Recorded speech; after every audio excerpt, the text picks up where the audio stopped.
नमस्कार, TNN 24 news में फिर एक बार आपका स्वागत है। मैं हूं रियाज शेख।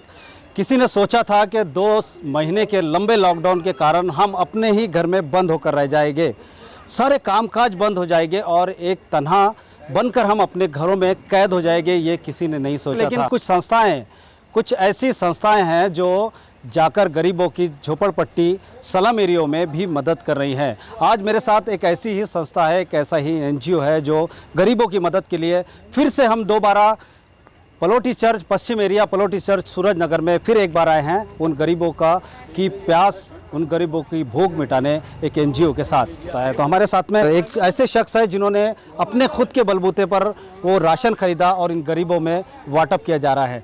आपका TNN 24 न्यूज़ में स्वागत है।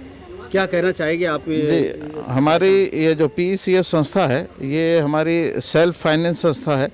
हम आपस में हमारी फैमिली का फंड रेस करके और हमारे घर की ये फैमिली रजिस्टर्ड सोसाइटी के थ्रू ये गरीबों को, क्योंकि ये जो इस महामारी के जैसे चीज़ें जो आती है, ये ऊपर वाला कभी 100 वर्षों में एक मर्तबा ऐसी महामारी देता है और इस समय पे लोगों को निकल के लोगों की खिदमत करने का जो मौका मिला, इसको हम अपने आप को भाग्यवान समझते हैं कि इस अवसर पे हम लोगों की कुछ सेवा कर सकते हैं। आप कब से इन गरीबों को जो राशन जी, हमारी सोसाइटी तकरीबन लॉकडाउन के तीसरे दिन से ये राशन बांटने का काम शुरू है और हमारा जो काम हुआ है ये नागपुर के पूरे बेशतर झोपड़पट्टी के जो इलाके हैं, यहाँ से आपके सुरेंद्रगढ़ से लेके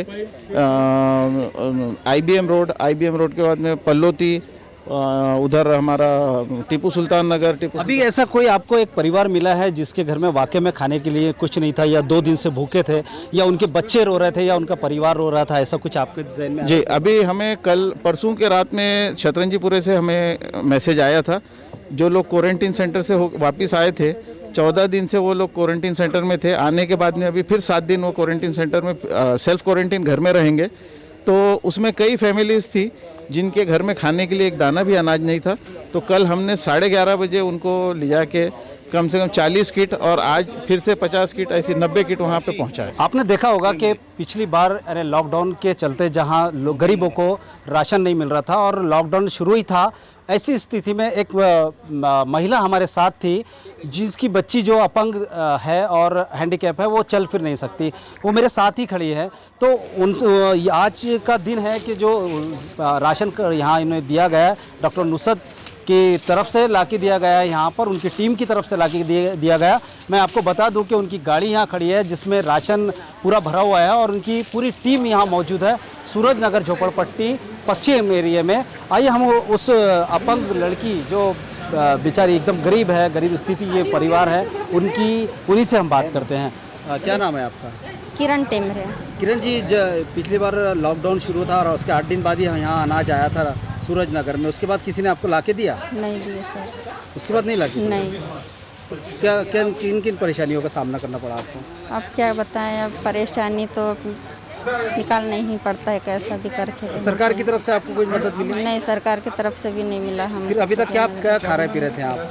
खा रहे थे वही, मतलब थोड़ा बहुत दिए थे सरकार, सिर्फ चावल भर दिए थे अपना 5-5 किलो एक जन पे, तो वही अभी तक चला जैसा वैसा। आप स्लम एरिया में रहती है झोपड़पट्टी में, आपके पास BPL कार्ड नहीं है? नहीं, ऑरेंज वाला है। ऑरेंज है? हाँ। क्या नाम है सर? ये सैयद फैज़ान अली नाम है मेरा।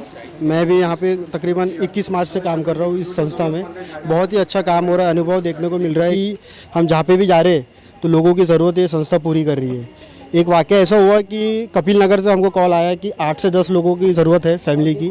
तो हम वहाँ पे भरी धूप में दोपहर में गए, तो वहाँ पे जब हमने दिया किट, अनाज का राशन किट जब दिया, दोपहर में देखा तो वाकई वो लोग बहुत ज़रूरतमंद थे, क्योंकि उनका बेडरूम और उनका किचन एक ही था। तो किचन दर्शा रहा था कि उनको सख्त ज़रूरत है। ये 8-10 फैमिली कपिल नगर की थी। जब हम वहाँ पे गए थे तो हमको बहुत अफसोस हुआ कि हम मतलब जहाँ भी जा रहे हैं, कहीं ऐसे लोग हैं जिनके घर आज भी अनाज नहीं है, राशन नहीं है, और वो दबे छुपे लोग हैं जो बिल्डिंगों के बीच में, बड़े बड़े मकानों के बीच में जो दबे हुए। हाँ, वो लोग हैं बिल्कुल, जो बोल नहीं सकते, खास तौर से मिडिल क्लास के लोग जो बोल नहीं सकते। अस्सलाम वालेकुम। Mohammed Javed Khan, Mohammed Farid Khan Tanveer, secretary progressive educational and cultural society of women. ये हमारी संस्था है जो सोशल एक्टिविटी काफ़ी सालों से कर रही है और लॉकडाउन के पीरियड में लोगों की ज़रूरतों को देखते हुए हम लोगों ने काफ़ी दिनों से काम किया हुआ है। जहाँ से भी रिक्वायरमेंट आती है, जो हमारे साथ वॉलंटियर हजरात है और जहाँ से भी जो खबरें आती है वहाँ पे पहुँच करके वेरिफिकेशन करके जो ज़रूरतमंद लोग होते हैं उन तक राशन को पहुँचाया जाता है। और इसी कड़ी में हम लोग आज सूरज नगर की एक बस्ती में आए हुए हैं और अल्हम्दुलिल्लाह जितने लोगों की ज़रूरत है हमसे पूरी हो सकती है इंशाल्लाह पूरी करने की कोशिश कर रहे हैं। और अल्लाह इसमें जो लोग हमारे साथ कोऑपरेट कर रहे हैं सब लोगों को ज़्यादा खैर दे। क्या नाम है आपका? शाजिया शेख अबरार। क्या कैसे क्या तकलीफ है आप? हमारे हस्बैंड को बीपी से ब्रेन हेमरेज हुआ है, 10 महीने हो गए। हम लोग कैसे भी काम करके चला रहे थे, लेकिन अभी तो फ़िलहाल कुछ भी नहीं हो पा रहा था। ऐसे में बस ये ऐसी जो मदद किए।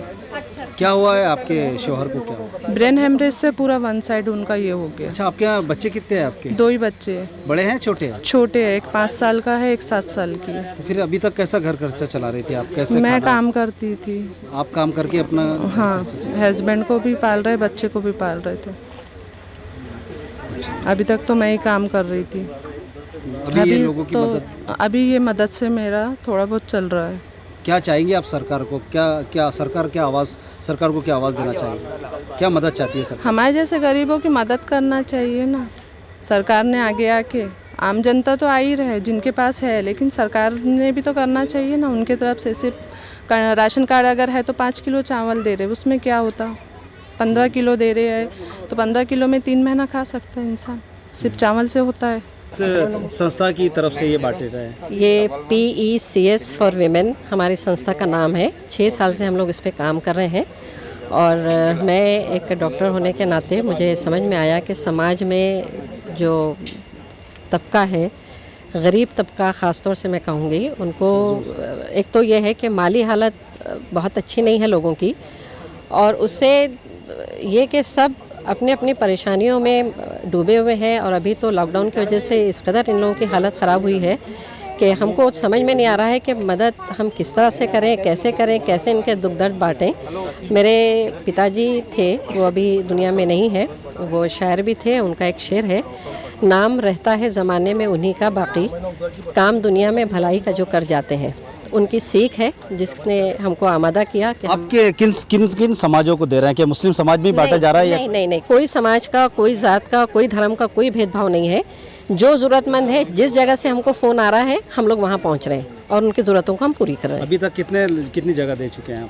नहीं, मैक्सिमम यानी कोई किसी एरिया पर्टिकुलर में काम नहीं है। जहाँ से हमको खबर आ रही है, जहाँ ज़रूरतमंद लोग हैं और जहाँ से हमको खबर आ रही है, वहाँ पे बराबर हमारा अनाज पहुँच रहा है। खुद अपनी तरफ से? हम अपनी तरफ से सारा फंड हमारे बहन भाइयों का अपना है और हम लोग उसके ऊपर काम कर रहे हैं। कोरोना वायरस एक जानलेवा बीमारी है। आप भी स्वस्थ रहें और अपने परिवार को भी स्वस्थ रखें। आपसे विनती है कि आप अपने घरों में रहें, घरों से बाहर ना निकले। TNN 24 न्यूज़ की ओर से